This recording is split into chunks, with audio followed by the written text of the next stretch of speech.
Welcome to our channel. Today we how to transfer payment through Apple Pay easy tutorial step by step clearly. To transfer payment through Apple Pay, first, ensure that your device is compatible with Apple Pay. Open the Wallet app on your iPhone. If you haven't already added a payment method, tap the plus sign in the upper right corner. Follow the prompts to add your debit or credit card details.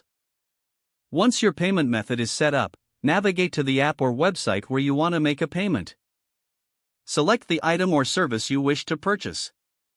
When you reach the payment screen, look for the Apple Pay option.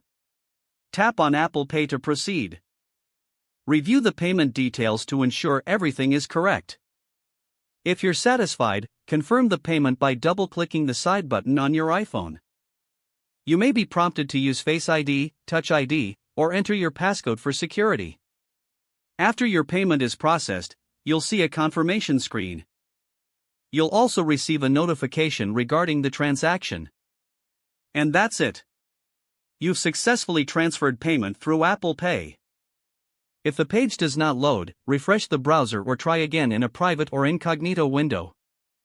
Make sure you are using the correct email address, then retype it carefully to avoid small typos.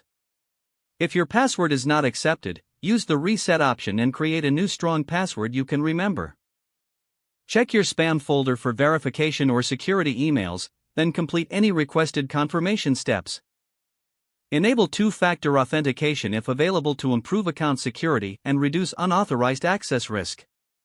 After signing in, review your profile details so your contact information and settings are accurate and current.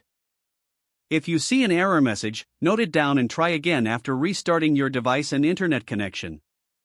Log out when you finish, especially on shared devices, to keep your account and payment information secure. If the page does not load, refresh the browser or try again in a private or incognito window. Make sure you are using the correct email address, then retype it carefully to avoid small typos. If your password is not accepted, use the reset option and create a new strong password you can remember. Check your spam folder for verification or security emails, then complete any requested confirmation steps. Enable two-factor authentication if available to improve account security and reduce unauthorized access risk. Don't forget to like this video and subscribe to our channel for more step-by-step tech guides.